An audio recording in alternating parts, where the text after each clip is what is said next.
ഛത്തീസ്ഗഡിൽ പോലീസും മാവോയിസ്റ്റുകളും തമ്മിൽ ഏറ്റുമുട്ടൽ. ഒരു ഹെഡ് കോൺസ്റ്റബിളും 4 മാവോയിസ്റ്റുകളും കൊല്ലപ്പെട്ടു.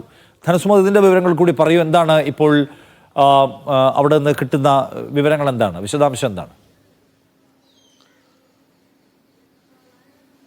ഒരു ഇടവേളയ്ക്ക് ശേഷം വനമേഖലയിൽ വലിയ തരത്തിലുള്ള ഒരു മാവോയിസ്റ്റ് ഏറ്റുമുട്ടൽ ഇപ്പോഴും ഉണ്ടായിക്കൊണ്ടിരിക്കുകയാണ്. ഇപ്പോൾ ഉണ്ടായിരിക്കുന്നത് അബ്ജുമർ വനമേഖലയിലാണ് രാവിലെ കനത്ത ഏറ്റുമുട്ടൽ ഉണ്ടായിരിക്കുന്നത്. ഇതിൽ 5 മാവോയിസ്റ്റുകൾ കൊല്ലപ്പെട്ടതായിട്ടുള്ള വിവരമാണ് നമുക്ക് ഛത്തീസ്ഗഡിൽ നിന്ന് ലഭിക്കുന്നത്. ഒരു പോലീസ് ഉദ്യോഗസ്ഥന് വീരമൃത്യു വരിച്ചിട്ടുണ്ട്.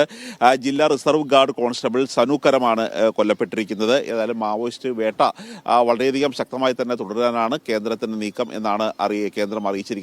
അതിന്റെ ഭാഗമായിട്ടാണ് ഏറ്റുമുട്ടൽ ഒരു ഇടവേളയ്ക്ക് ശേഷം വീണ്ടും ഇപ്പോൾ ഛത്തീസ്ഗഡിൽ ഉണ്ടായിക്കൊണ്ടിരിക്കുന്നത്. ശരി.